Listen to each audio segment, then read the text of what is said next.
Desde la perspectiva ciudadana, Canal 19 presenta Pulso Ciudadano, con la conducción de Julio Valdivieso.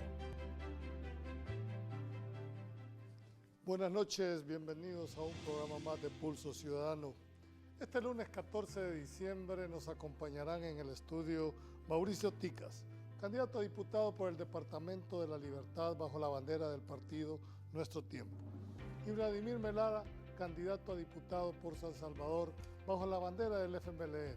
Con ambos analizaremos cuáles serán las propuestas legislativas, si están dispuestos a adquirir los compromisos que el momento requiere en los temas de transparencia, en los temas de apertura, cuál será la línea partidaria que seguirán. Estos y otros temas vamos a conversarlo esta noche, así que vamos a dar la más cordial bienvenida. Muchas gracias por haber aceptado la invitación ustedes dos. Muchísimas gracias, Julio, un placer y un saludo a todos los televidentes que nos observan, que sintonizan el programa, y un gusto compartir espacio contigo, Vladimir, un placer. Gracias. Igualmente a usted, licenciado Julio, por invitarnos, y esperamos que podamos aprovechar este momento para compartir, como tú dices, los temas importantes del país, sobre los perfiles y sobre lo que se viene en las próximas elecciones. Muchas gracias. Normalmente entiendo que por su aspecto son jóvenes. En el caso tuyo, Vladimir, sos militante del FMLN. Sí. Tú corres por una primera candidatura, dijéramos, a una... ¿Cómo la pandemia ha influido en el cambio de estrategia, dijéramos, electoral que le ha tocado vivir a Nuestro Tiempo? Sobre todo que es una nueva bandera y que lo ligan más como una decisión del Partido Arena. Sí, Nuestro Tiempo es un partido nuevo, ¿verdad? Es nuestra primera vez en elecciones. De hecho, no hemos recibido capital político, deuda política, que es importante. Más que ser una decisión del Partido Arena, creo que somos un movimiento plural, donde sí hay algunos fundadores que estaban relacionados al movimiento de derecha, el Partido Arena, pero que lo componen miembros y personas de todas las ideologías, de izquierda, de derecha, y precisamente eso es algo novedoso, es un diferenciador de Nuestro Tiempo, que es un partido diferente a las propuestas que históricamente hemos visto en nuestro país. Con el tema de la pandemia y mi situación personal ha sido bien interesante, porque como usted lo decía, como lo decía Julio, no soy una persona que ha estado involucrada o ha sido militante de un partido político, pertenezco a la... ¿Nunca habías participado en una...? Nunca había participado en una elección, no había estado afiliado a ningún partido político, vengo de la sociedad civil, he servido al país en organizaciones de servicio social como ONGs, clubes de servicio, asambleas de Dios, en el tema de los jóvenes. Entonces dimos el paso porque vemos el entorno, vemos la necesidad de involucrarnos y queremos aportar de forma positiva al país. Y hablábamos con Vladimir antes de comenzar el programa, decidimos meternos en el momento más complicado, una coyuntura complicada, una situación de pandemia que hace más complejo todo, inclusive el tema de la campaña. Exacto. Y obviamente pues ahora con este tema de la pandemia tenemos que enfocarnos más en los recursos y estrategias digitales, ¿verdad?, para evitar ese tipo de aglomeraciones, y también ser más cuidadosos en el tema del territorio, ¿verdad? Tenemos que ser muy cuidadosos en ese sentido. Vladimir, en el caso, dijéramos, de Mauricio, va por primera vez, el beneficio de la duda lo tiene, sí. Pero en el caso tuyo, que aunque vas por primera vez, entiendo, sí, a una candidatura de elección popular, ¿cómo pretendes contrarrestar, dijéramos, esa percepción que han generado, que el FMLN está acabado, sí, que ya no tiene opción políticamente hablando?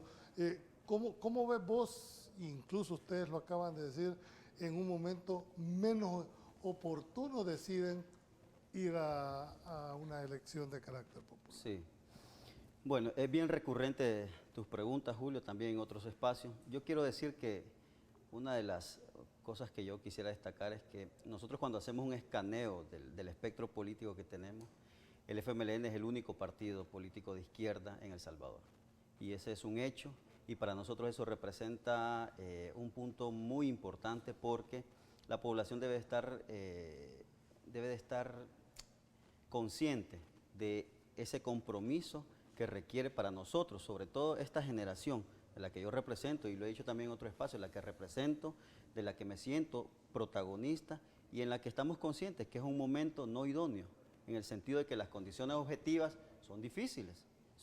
Ya tú has hecho una descripción del contexto en el que vivimos, pero nosotros creemos de que el compromiso está, el FMLN, el proyecto del FMLN está vigente más que nunca. Y no es por retórica o es una reflexión superficial, sino que es una realidad. Por eso te decía al inicio, somos el único partido político de izquierda. Me llama la atención esa afirmación. Luego, ¿no crees que Convergencia Democrática también representa un pensamiento de izquierda? A ver, el tema es que a los hechos nos tenemos que remitir, ¿verdad? Nosotros en el FMLN somos ahorita mismo la única oposición de izquierda. Es decir, nosotros hemos visto cómo somos, no en un sentido peyorativo, pero es una realidad, somos antagonistas, porque estamos en puntos contrapuestos con todas las políticas, casi que de todos los partidos políticos en la Asamblea Legislativa y mucho más aún en el partido que está gobernando. Estoy hablando de Gana y de Nuevas Ideas, ¿verdad? Entonces, para nosotros es claro, el FMLN en el espectro político de El Salvador en este momento es el único partido de izquierda, es un hecho. Y esa afirmación que hacen que Arena y el Frente están, dijéramos, unidos, cuando ideológicamente son... Claro. No, yo creo que tú puedes mencionar eso, pero yo estoy muy seguro que tú lo sabes muy bien y es bueno expresárselo a la gente. ¿En qué sentido? Ese sí es un manejo político que hacen desde el oficialismo, con todos sus, séquito también de seguidores. Para nosotros es una realidad. Yo ponía un ejemplo en otro espacio, cuando acusan al FMLN de estar casado, entre comillas, con Arena. Si eso fuese cierto, hay tantos ejemplos en la Asamblea Legislativa cuando el FMLN no ha votado, junto con Arena para apoyar, incluso para apoyar al gobierno. El ejemplo más representativo es cuando se apoyaron el préstamo. La segunda etapa, que fueron los $1.000 millones, el FMLN se opuso porque no habían todavía cuentas rendidas de los primeros 2.000, no estaba claro los destinos. Entonces, cuando tú ves eso, te das cuenta de que eso sí es solo expresiones, solamente es un manejo político, solamente es un manejo que quieren hacer malintencionado para manipular a la opinión. Tú representas, dijéramos, una línea de pensamiento que aunque ahora la parte ideológica, dijéramos, no pesa mucho para gente de tu tiempo, pero ¿cómo se define nuestro tiempo ideológicamente hablando? Como ideología somos centrohumanistas, ¿verdad? Y es una definición muy particular de nosotros. De hecho, yo cuando me afilié al partido me puse a buscar en Google qué significa centro humanista y encontré muchas derivaciones de centrohumanismo, de derecha, pero es una definición muy propia de los miembros que conformaron el partido, y eso significa que creemos que toda acción política que se haga en la gestión pública tiene que estar orientada hacia el ser humano, hacia la persona humana, ¿verdad? Indistintamente de su orientación, indistintamente de sus creencias, indistintamente de cualquier tipo de discriminación que la persona pudiera experimentar o diferencias de cualquier tipo, toda acción pública debe estar orientada a beneficiar a los seres humanos. Es el fin de la acción política. En el caso del FMLN, te has definido como el único, dijéramos, partido de izquierda, como... Fíjate que incluso hasta yo rehúso a utilizar, aunque eso es obvio y objetivo, el término de partido, porque yo creo que trasciende incluso, el FMLN es una organización política. Yo les digo también que ni siquiera es electoral. Nosotros, independientemente de los resultados de este próximo febrero de 2021, el FMLN va a seguir luchando por las causas que cree justas, ya sea en la calle, ya sea en la asamblea, ya sea en las comunidades, pero vamos a seguir luchando. No nos interesa, es decir, en esta estructura que tenemos de sociedad, por supuesto que para transformar la sociedad necesitamos acceder al poder. Es básico, ¿va? Por eso estamos acá. Sin embargo, en la posición que el pueblo salvadoreño nos designe a partir de febrero, vamos a hacerlo. Okay. Nuestro tiempo ha sido una, dijéramos, concepción ideológica. Tú te definís como centro humanista, pero muchos lo perciben como, dijéramos, un partido más de derecha que un centro humanista. Y quizás por su origen de algunos de los fundadores. Cuando tú me decís esto, ¿hay, dijéramos, alguna pilar fundamental que te haga inducir que la ideología va a pesar dentro de nuevos tiempos? Mira, Julio, yo creo que la ideología siempre es importante. Es importante porque nos da identidad, ¿verdad? Nos da identidad hacia dónde orientamos nuestros pensamientos y es una de las exigencias que se le han hecho a nuestro tiempo, ¿verdad? Que definan su ideología y de hecho nuestra ideología es centro humanista.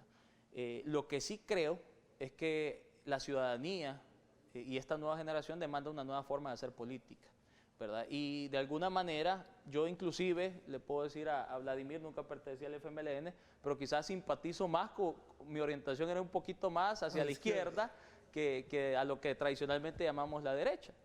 Pero sí creo que las demandas de la gente y la nueva generación demandan una nueva forma de hacer política que no esté basada en el fundamentalismo. Porque muchas veces el fundamentalismo o la forma fundamentalista de abordar los problemas sociales y los problemas políticos a veces no permite que resolvamos los problemas de forma práctica. Por ejemplo, un ejemplo importante, el tema de las pensiones, ¿verdad? O temas económicos del país, que muchas veces se abordan de formas políticas, ideológicas, ¿verdad? Pero no se abordan de forma técnica, no buscamos una solución práctica. Entonces, como en nuestro tiempo, buscamos que tomando en cuenta todas las formas de pensar, podamos solucionar de forma práctica los problemas que tiene el país. Hay una pregunta que siempre ha sido recurrente, que yo le he formulado a varios. ¿Por qué las banderas sociales han sido consideradas como propiedad exclusiva de la izquierda? Yo creo que aquí tiene que ver mucho un punto histórico. Generalmente desde el sector de izquierda se han abanderado sobre todo la reivindicación, ¿verdad?, de la justicia social. Por ejemplo, el acceso a un salario digno, el acceso a servicios públicos de calidad, el acceso al empleo. Es decir, que es una realidad porque estás entre dos polos opuestos. Nosotros somos una organización política de izquierda y nos consideramos revolucionarios y desde ese punto de vista nosotros tenemos una agenda, tenemos unos ideales, tenemos un sinnúmero de, como tú dices, de banderas que hoy por hoy están prestas a ser nuevamente alzadas por nuestra organización. Yo te doy un ejemplo, el tema del derecho al agua. Puede ser que mucha gente no esté vinculada con ese tema porque puede ser que cuenten con una cisterna en su casa, pero el cientos de miles de comunidades en El Salvador que no tienen un acceso al agua y si tienen un acceso lo tienen en mala calidad. Es decir, ese tipo de banderas son las que el FMLN debe seguir defendiendo y debe seguir velando porque se cumpla el derecho de esta población. Y así un sinnúmero de... ¿Tú crees que, porque cualquiera pudiera hacerte una pregunta, bueno, pero usted fueron gobierno, sí, ¿por qué se apartaron entonces de esa línea? Porque el pueblo no lo volvió a favorecer con una reelección. Mira, yo creo, aquí hay una combinación de factores, sin duda. En primer lugar, yo también lo digo en otros espacios, a mí me encantaría, ojalá que se dé pronto, tal vez en la etapa ya de campaña autorizada, ¿verdad?, por el tribunal, un debate real incluso sobre los logros del FMLN. Y yo, licenciado Julio, con mucho respeto le digo, los alcances y los logros del FMLN son incontestables, por ejemplo, en el tema de educación, en el tema de empleo, alfabetización, en el tema de programas sociales. Ahora, no, con esto no estoy diciendo que el FMLN no cometió errores, y lo digo claro, sí cometió errores. Y esta generación a la que yo represento estamos dispuestos a rectificar, a hacer las cosas con ética y coherencia. Sin embargo, también está ese factor que usted menciona. Tuvimos una pésima política de comunicación con el pueblo y eso también abonó para que el pueblo nos retirara la confianza y hoy estamos en este desafío, en recuperarla. Y lo vamos a hacer, como repito, con ética y con coherencia. Ese planteamiento último que ha hecho Vladimir los debe reflexionar. Dijimos que tú no, o pues nuestro tiempo no había, dijéramos, estado en ningún cargo de elección popular. Eso te hace un compromiso aún más allá.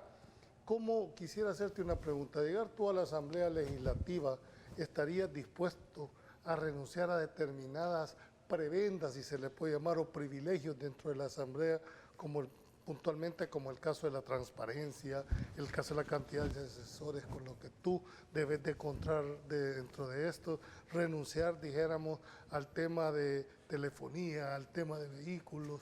Claro, claro, Julio. De hecho, como candidatos de nuestro tiempo firmamos un acuerdo, ¿verdad?, a nivel interno, que no es nada secreto de Estado, ¿verdad? Lo podemos comentar, un manifiesto, donde renunciábamos a prestaciones como el seguro, Ese ya no está seguro en médico, la asamblea, que ya lo quitaron, pero lo renunciamos, a la cantidad, por ejemplo, de seguridad que podemos tener, ¿verdad?, como PPI, y a otras prestaciones adicionales a las cuales estamos dispuestos a renunciar, ¿verdad?, como fracción. Y inclusive a nivel personal yo estaría dispuesto a renunciar inclusive a una disminución del salario.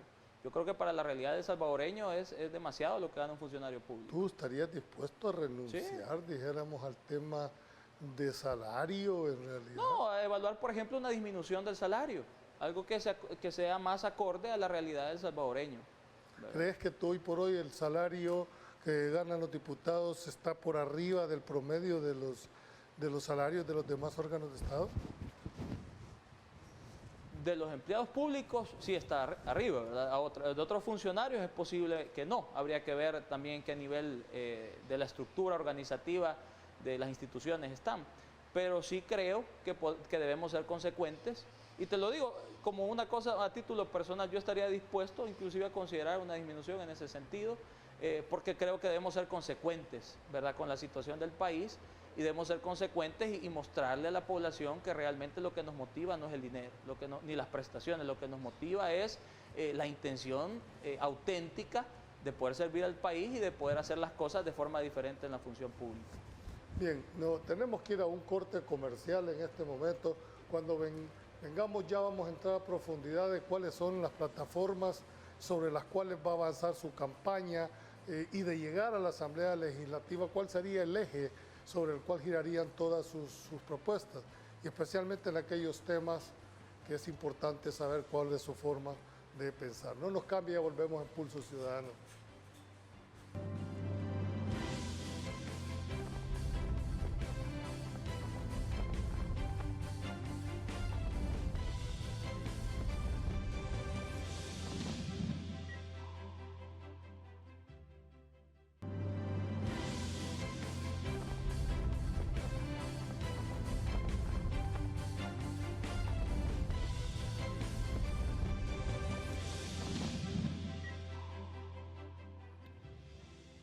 Gracias por continuar en Pulso Ciudadano. En esta segunda etapa quiero explorar, dijéramos, cuál es la forma de pensar en determinados temas y en determinadas actuaciones que hemos venido abordando a lo largo de todos estos programas. No puedo dejar de hacer las preguntas sobre el todo de que si ustedes están conscientes ambos, ¿verdad?, de diferenciar lo que es una línea de partido de una votación eminentemente personal, de llegar a ese entre líneas, entre la línea de partido y tu convicción, ¿cuál sería la reacción, dijéramos, de Mauricio en ese momento? Honestamente, Julio, una de las cosas que me motivó a involucrarme en nuestro tiempo es precisamente eso. Es decir, yo creo que el ideal de cualquier instituto político o de cualquier movimiento político es, digamos, que su representante o su fracción vote, ¿verdad?, unida, ¿verdad? Porque de hecho si estamos en el partido, si estamos ahí es porque simpatizamos con muchos de los planteamientos o con la mayoría de los planteamientos que el partido hace. Por ejemplo, te digo, en el tema de transparencia, en el tema de lucha contra la corrupción, en el tema de fortalecer el Estado de Derecho, en el tema de la reivindicación y la justicia, y en todos esos aspectos. Ahora, dentro de nuestro tiempo hemos tenido ese tipo de conversaciones en los espacios con la Junta Directiva del partido, y hay respeto en cuanto a lo que señala la Constitución, que dice que un diputado puede votar conforme a su conciencia. Así que de forma ideal yo creo que todos los movimientos políticos quisieran que su fracción, ¿verdad?, votara pero unida, la realidad es diferente. pero tenemos esa libertad y tenemos esa apertura, lo hemos hablado, y podemos votar conforme a nuestra conciencia y conforme a nuestros principios. Dependiendo del tema en que están ustedes discutiendo en ese momento, así va a ser Así va a ser la dinámica. En el caso del FMLN, su consecuencia, su trayectoria, Yo hasta este momento, tal vez me equivoque, pero nunca he visto una votación diferenciada dentro de la fracción del FMLN. Todos votan, dijéramos, con línea de partido. Para algunos eso podrá ser malo, para otros no, porque hay que también entender que tú estás en un partido porque hay ideología, porque hay estatutos que abanderás, porque si no querés, dijéramos, ser disciplinados, están las candidaturas no partidarias. ¿Cuál podría ser la diferencia de enfoque entre lo que está planteando Mauricio y lo que estás planteando tú? No, ahí es esencial la diferencia y es muy marcada. Y lo digo con mucho respeto. Yo creo que para un ciudadano que quiere participar en política y quiere tomar ese tipo de decisiones con un poco, digamos, bueno, él hablaba libertad, existen ese tipo de organizaciones, pero en el FMLN... ¿No hay libertad? No, yo decía libertad entre comillas, pero en realidad no quiero decir que en el FMLN no hay libertad. Quiero explicarlo para que no sea mal entendido. En el FMLN hay que entenderlo bien. En nuestro sistema de democracia, uno de los pilares fundamentales es el sistema de partidos. Y es básico que dentro de una organización política, si tú estás ahí es porque compartes, como tú dices, los principios, la ideología. Ustedes no se imaginan el nivel de debate que hay interno en el partido. Es decir, es un nivel que yo creo que la gran mayoría de la población no se lo imagina, donde todos ponemos nuestros puntos de vista, donde todos somos de izquierda, pero ponemos los matices que tenemos, por supuesto, de nuestra formación ideológica incluso.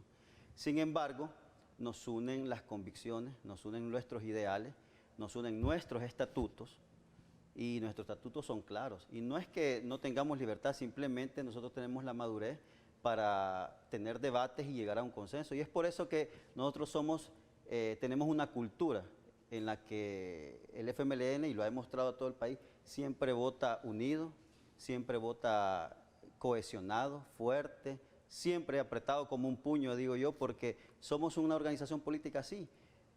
Y yo creo que el pueblo salvadoreño no quisiera ver los casos que hoy sufren todos los partidos políticos. Por ejemplo, Arena tiene, uno conoce 4 diputados, ¿verdad? Pero tienen más de 4 que votan como según amanecieron ellos de ánimo.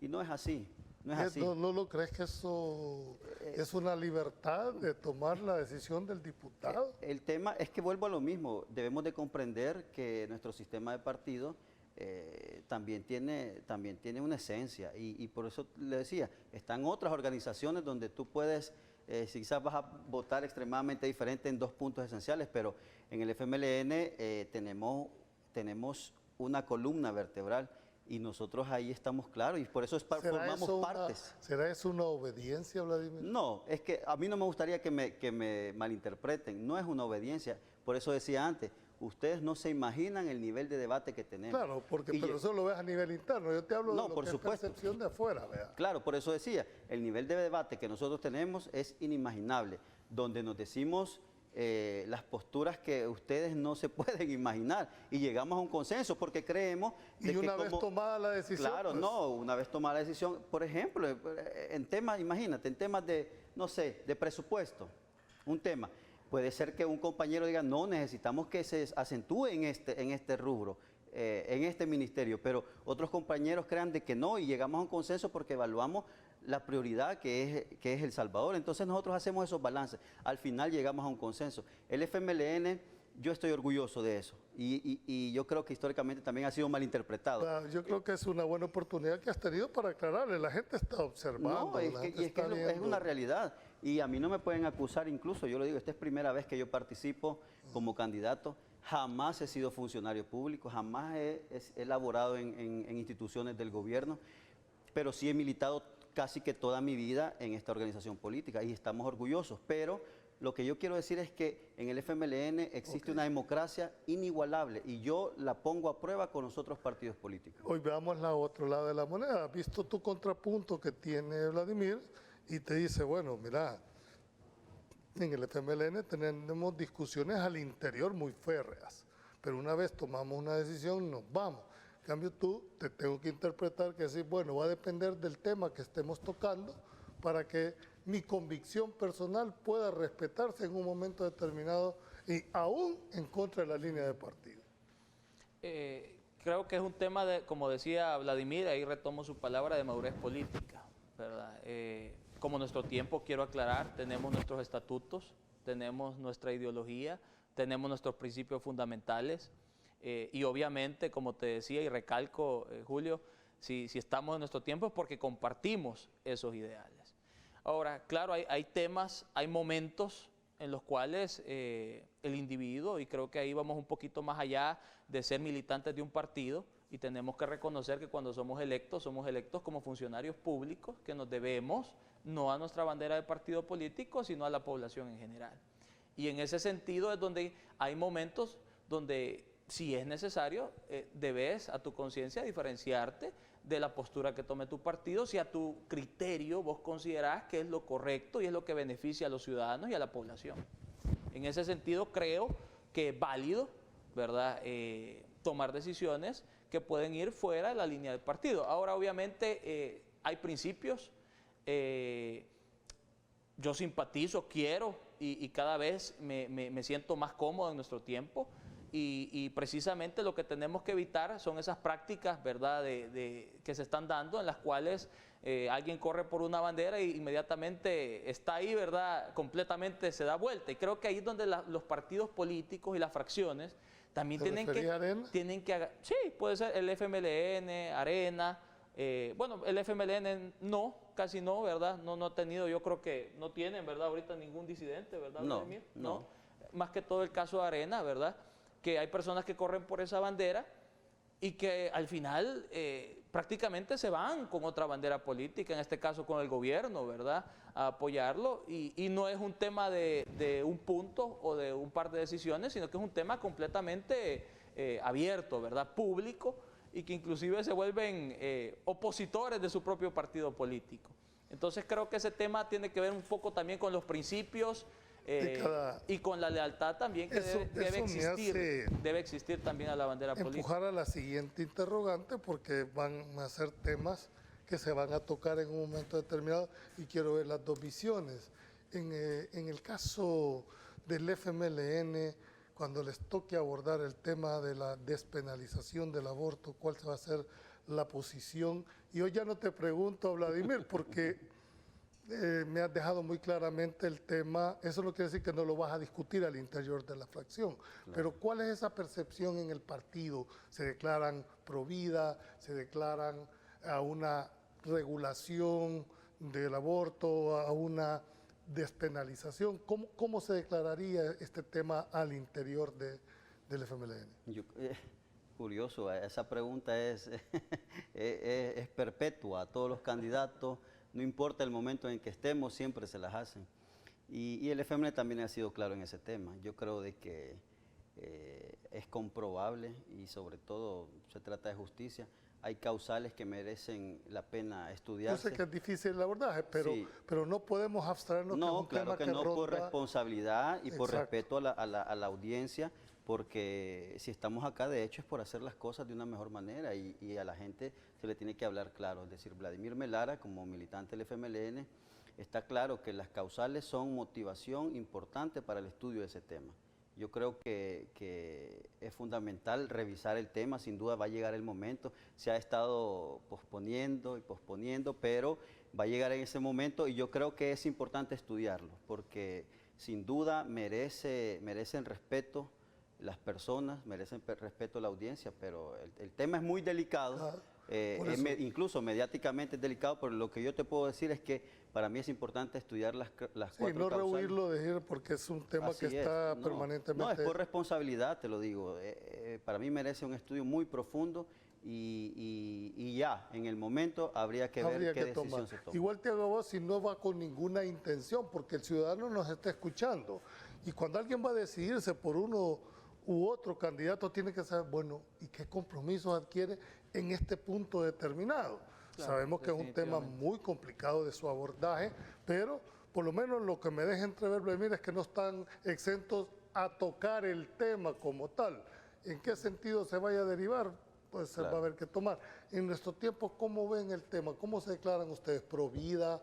¿Se declaran como una regulación? ¿Cuál es tu visión personal? Porque a Vladimir le pregunté como como partido porque la visión de ellos es partidaria, Claro. aunque haya un debate interno. Pero en Claro. el caso tuyo me dejaste entrever de que tenés la libertad de votar en determinados sentidos. ¿Cómo abordarías tú ese tema de llegar a la Asamblea Legislativa? Es interesante, Julio, porque a nuestro tiempo, ¿verdad? Por las declaraciones o los puntos de vista de algunos miembros, se le ha llegado a relacionar bastante con ese tema. Y sí te digo, como te repito, nuestro tiempo es un partido plural. Hay personas dentro del partido, ¿verdad? Hay personas que pertenecen, mujeres que pertenecen a movimientos feministas y personas que apoyan el tema, por ejemplo, de las causales y el tema del aborto. Yo creo que es un tema importante, yo creo que no debemos ser irresponsables en el sentido de que hay que considerar los derechos humanos de todas las personas y hay que considerarlos, pero de forma personal, ¿verdad? Y aquí es lo bonito de nuestro tiempo, que aunque existan miembros que con esa forma de pensar, yo sí soy una persona que me considero provida. De hecho, tengo que decirlo, ¿verdad? A título personal, soy creyente, ¿verdad? Y tengo una base de principios cristianos que me hacen mantenerme en esos principios, ¿verdad? Como provida. Pero creo que podría ser un aliado en temas de derechos humanos y en evaluar algunas situaciones, ¿verdad? Desafortunadas que se dan en relación a estos temas. ¿Ustedes estarían de acuerdo siempre en ese orden de ideas? Uno de los segundos temas pero muy calientes es la garantía que se tiene, dijéramos, de que el matrimonio como tal es la base fundamental de una sociedad. Sin embargo, hay otra corriente en el cual puede propugnarse en un momento determinado en los matrimonios dentro de personas del mismo sexo. Sí. ¿Cómo no quisiera que se tiraran pero estarían dispuestas a abordar, dijéramos, este tema también desde el punto de vista pragmático? Sí, mira, yo en ese tema, de igual manera, yo creo que también va a ser inevitable en su momento, porque eso no lo vamos a decir nosotros, digamos, si la confianza de la ciudadanía es depositada en nosotros y llegar a la Asamblea, ese tema puede llegar de diversas maneras a la Asamblea Legislativa para ser estudiado y tocado. Pero yo estoy consciente de que se tiene que llegar a estudiar, pero en ese tema también tengo un planteamiento que creo que también es muy diverso dentro del partido, es decir, hay personas en las que tienen la opinión de que podría valorarse, hay otros que no, entonces en ese tema en particular creo que sí habría mucho debate. Debate al interior. Sí, habría mucho debate, por supuesto también con el tema anterior que tocamos. Y habría que ver en el momento, ¿verdad? Pero sí, yo te puedo anticipar de que hay mucho debate y hay una diversidad también de pensamiento. Es decir, nosotros, a pesar de nuestra ideología, los matices que tenemos para pensar son claros y los tenemos a la hora del debate. Es lo enriquecedor de un partido, de entrar sin ningún tapujo. Mira, y que por ejemplo, cuando nosotros entramos en un debate, y es así literalmente, cerramos puertas, bueno, estas son las posiciones, yo pienso esto, tú piensas esto, ¿qué hacemos? ¿Qué le conviene al país en este momento? Y entonces ahí arribamos nosotros a una decisión colectiva. Me hace ya romper esos dos temas que lo felicito, no cualquiera los aborda, ¿verdad? Con esa claridad y con esa tranquilidad como debe de ser estos temas de país. Quiero preguntarles a ustedes en el tema dijéramos, de la transparencia, si estarían dispuestos a fortalecer, por ejemplo, una reforma constitucional. ¿Ustedes estarían dispuestos a apoyar en un momento determinado? En cuanto al tema de transparencia. Dijéramos, pongámosle nombre y apellido. De cuentas. Por ejemplo, en algunas de las propuestas, la imprescriptibilidad de los delitos. Hoy por hoy hay 10 años. ¿Ustedes estarían dispuestos a generar alguna propuesta para que estos delitos sean imprescriptibles? Sí, claro que sí. De hecho, como parte, bueno, no estamos todavía en el tiempo de plantear completamente las posturas, pero como parte de nuestra plataforma... pero no estás más pidiendo votos, este es un tema, dijéramos, que el país lo demanda, una definición. Como parte de nuestra plataforma política, nosotros aportamos el hecho de que los delitos de corrupción no prescriban, ¿verdad? Como nuestro tiempo tenemos un compromiso con el tema de la transparencia y la lucha contra la corrupción. ¿Ustedes también apoyarían, dijéramos, la reforma constitucional para quitar ese blindaje que tienen, dijéramos, de la prescripción en determinadas situaciones? Fíjate, Julio, perdón, licenciado Julio, yo le quiero comentar algo. Julio, estamos aquí entre amigos. Bueno, pero de acuerdo. Yo quiero comentar algo. Creo que fue hace un mes, no, un poco más de un mes. Otros compañeros, juntamente conmigo, presentamos en la Asamblea una iniciativa como propuesta inicial, ¿verdad? En el sentido de que para nosotros creíamos importante la reforma de la Constitución en algunos puntos, porque lo hacíamos en la coyuntura de cuando el presidente Nayib Bukele anunció su famosa intención de querer reformar la Constitución en algunos puntos. Entonces nosotros quisimos poner, como dicen,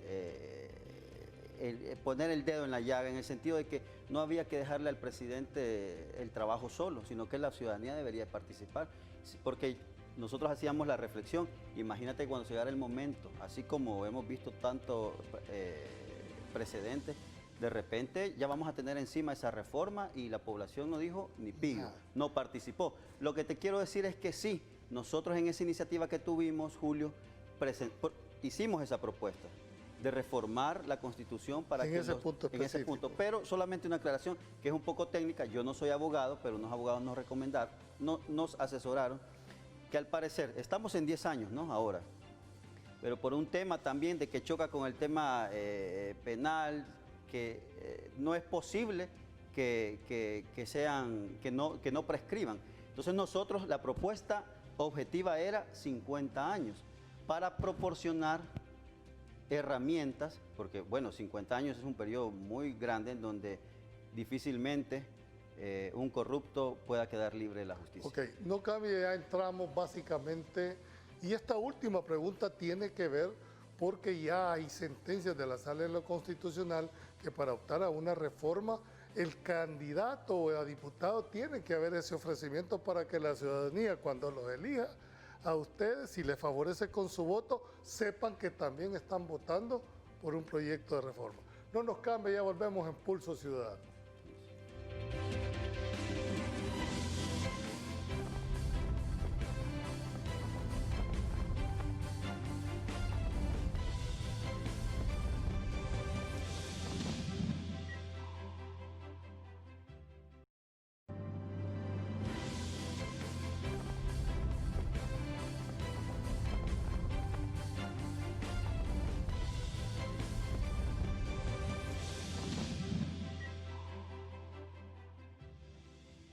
Gracias por continuar en Pulso Ciudadano. En esta última etapa quiero cambiar, dijéramos, de tónica para llegar. Ya exploramos cuál es la forma de pensar en cuanto a determinados temas, la línea de partido, la autonomía que pretenden, el tema de la transparencia. Quisiera como ir cerrando ya en esta última parte es en cuanto a la confiabilidad que se tiene sobre el árbitro. Nuestro tiempo es la primera vez que va a participar, dijéramos, no sé, desconozco cuál es el nivel de organización que pueden tener. Entiendo, el FMLN, al igual que ARENA, son maquinarias electorales que tienen desde hace muchísimos años capacitado gente que va a estar en las mesas. ¿Cómo va a superar nuestro tiempo, dijéramos, ese punto tan delicado como es la vigilancia del voto? Sí, yo creo que es uno de los retos más importantes que tenemos, Julio. ¿Están preparados? A nivel de organización, estamos... Porque se están enfrentando a dos tigres... a tigres fuertes. Estamos trabajando duro en eso. De hecho, ya estamos con el tema de la defensa del voto.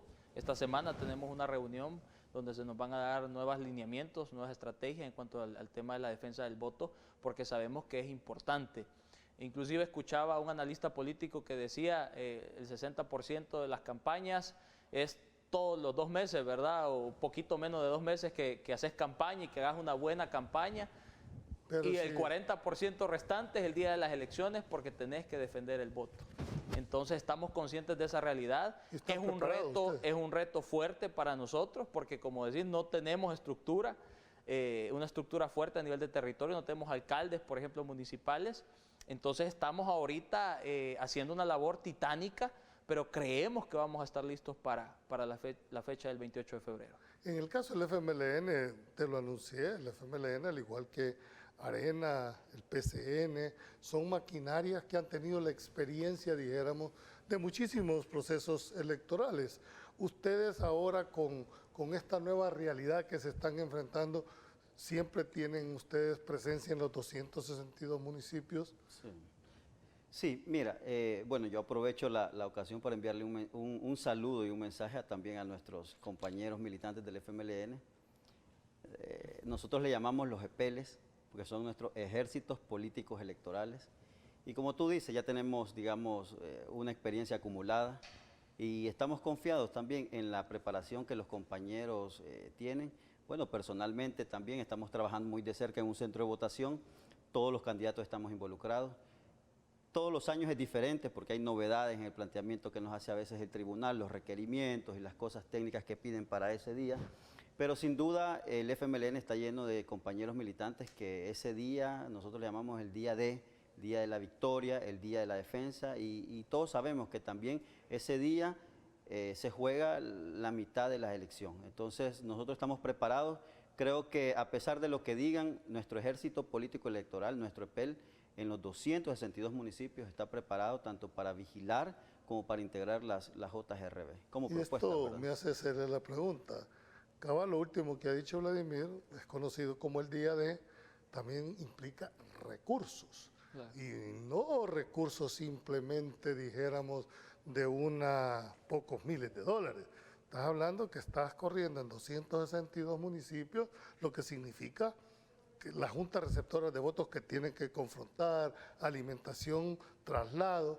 ¿Ustedes cómo están haciendo desde el punto de vista presupuesto? ¿Tienen esa plata? Bueno, de hecho, Julio, en ese caso, nosotros no estamos corriendo en los 262 municipios, solo estamos presentando candidaturas a diputados en 6 o 7, si no me equivoco. No quiero mentirte, para diputados, ¿verdad? Planilla. Y para alcalde igual. Tengo entendido que estamos en Ciudad Delgado y estamos en Mexicanos y en San Salvador, ¿verdad? Entonces, eso acorta un poquito el tema ese de recursos, ¿verdad? Estamos administrando lo mejor que podemos los recursos, pero sí tenemos cierto apoyo a algunos donantes que estamos tratando de optimizar de la mejor manera los recursos. Y por supuesto van a revelar ustedes los nombres. Claro, nosotros de hecho hoy en la mañana el presidente del partido y la directora de Transparencia estuvieron en otro programa televisivo porque de hecho la semana pasada ganamos un concurso de Acción Ciudadana donde fuimos elegidos el partido más transparente, ¿verdad? En cuanto a varios criterios de evaluación. Uno de ellos, y muy importante, es que todos nuestros donantes están publicados en el sitio web, ¿verdad? Ahí están los montos y los nombres de las personas que donan a nuestro tiempo. En el caso del FMLN, ¿ustedes están dispuestos a revelar quiénes son sus donantes? Claro. Aunque entiendo que ustedes tienen una cuota, es decir, aquellos que son funcionarios, tienen una cuota, no sé si es el 10% del salario que aportan al partido. Sí. Hay niveles, ¿verdad? Por supuesto, ya es un tema muy interno según nuestros estatutos, dependiendo del nivel de funcionario que es y también de militante.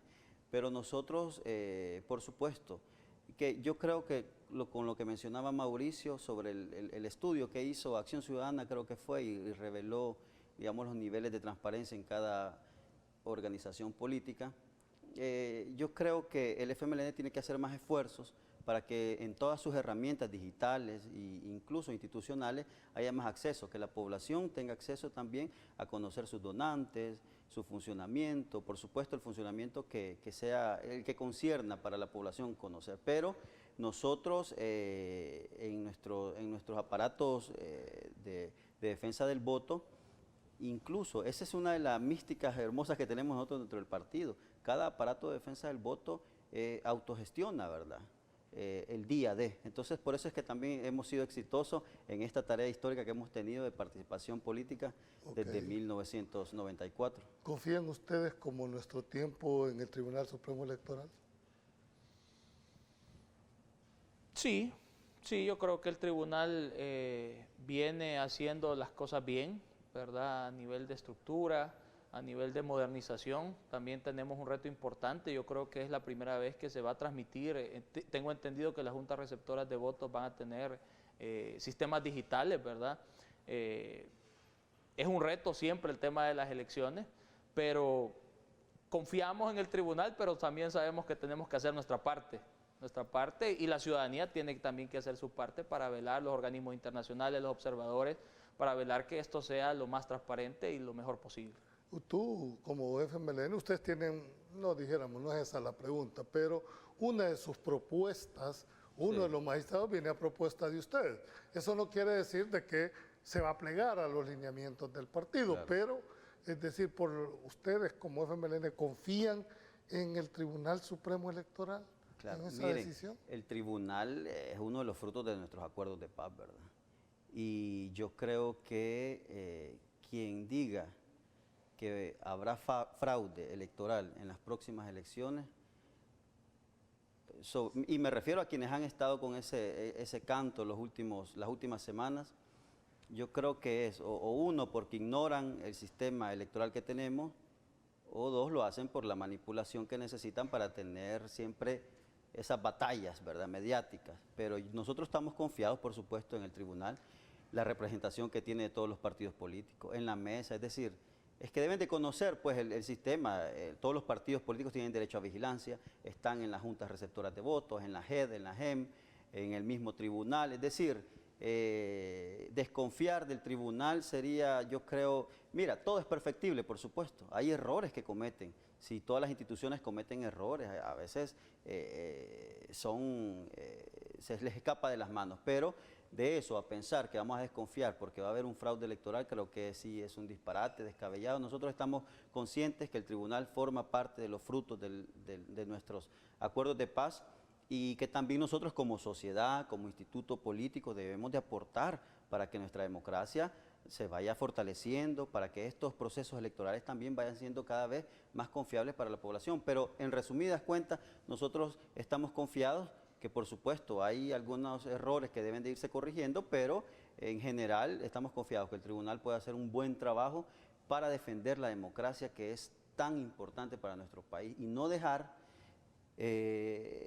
yo no quiero terminar sin decir esto, y no dejar que en el 2021, el 28 de febrero, terminemos de firmar la insensatez en este país, porque yo creo que es muy importante recuperar este país. Estamos viviendo un momento delicadísimo. Yo también lo he dicho, Julio, en otros espacios, a pesar de que cuando se firmaron los acuerdos de paz yo tenía quizás 9, 10 años y que también por cosas del destino no viví en el país, pero eso a mí no me es licencia para desconocer la historia.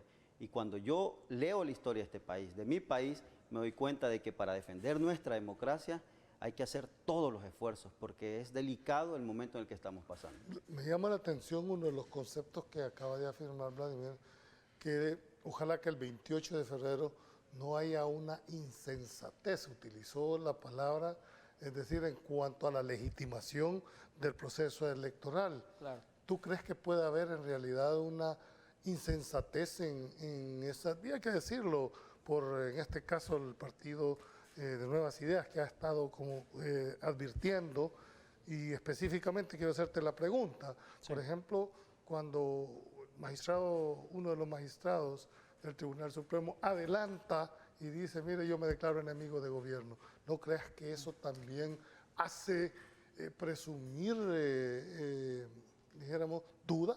Una orientación dentro del tribunal. Yo creo que sí, ¿verdad? En alguna medida sí, pero también hay que ver cuál es el comportamiento, por ejemplo, del Ejecutivo, del partido de gobierno, o en este caso, de Nuevas Ideas, ¿verdad? A ver a qué se refiere en cuanto a eso, en ese sentido.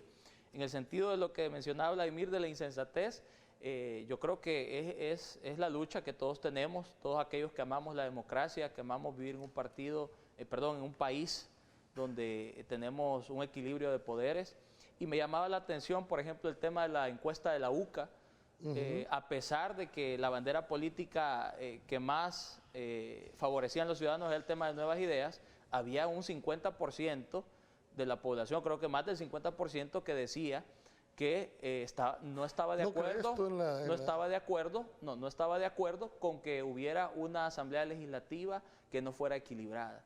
Entonces yo creo y tengo fe que ese 50% que la población no va a cometer esa insensatez de darle todo el poder, ¿verdad?, a un solo partido político, a una sola bandera.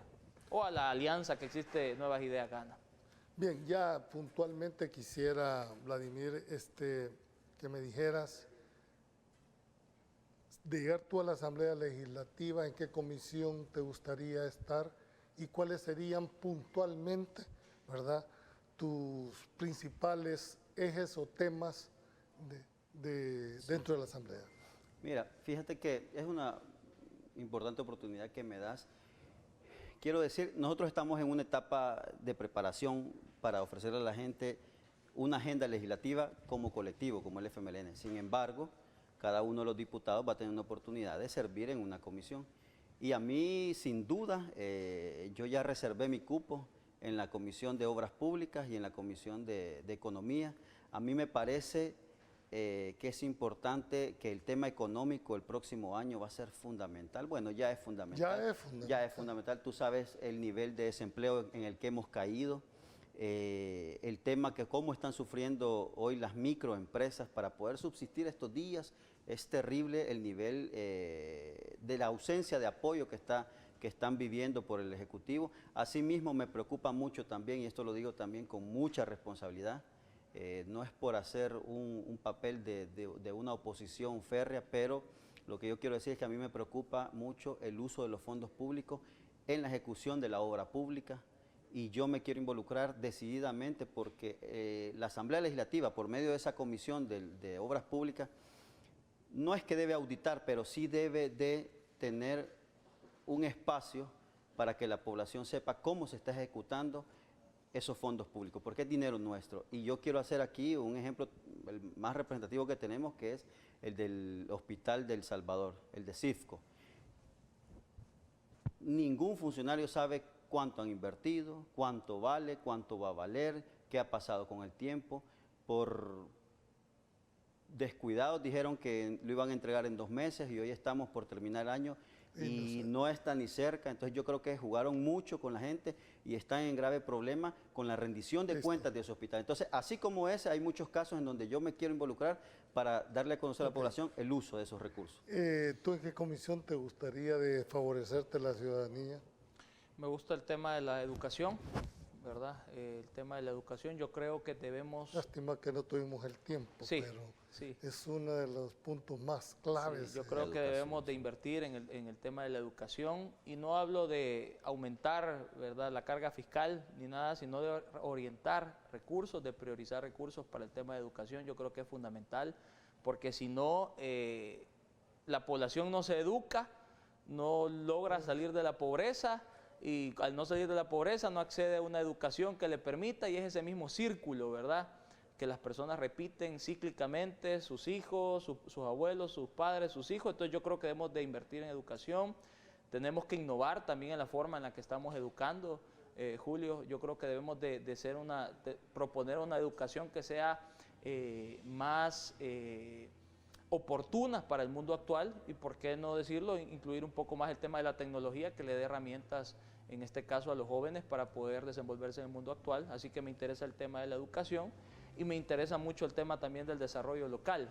Yo creo que la comisión en la Asamblea se llama municipalidades, correcto. ¿Cómo? Municipalismo. Municipalismo. Sí. Pues entonces me interesa mucho el tema de estar con los municipios desarrollando proyectos de desarrollo local, porque al final el país lo componen las comunidades, los municipios, y tenemos que procurar que en cada uno de ellos exista un desarrollo que sea sostenible. Bien, hemos llegado al final. Lamentablemente, cuando los temas son enriquecedores, cuando se abordan desde la perspectiva ciudadana, cuando se abordan con ese nivel de propuestas, creo que el país va por el rumbo que debería de ser considerado. Y usted, amigo televidente, ha tenido la oportunidad de explorar los dos pensamientos de estos dos candidatos ya a la Asamblea Legislativa, y el 28 de febrero sea usted lo que escriba la historia en este país. Muchas gracias por habernos sintonizado esta noche. Que Dios los bendiga y nos vemos el día de mañana más en otro programa más de Pulso Ciudadano.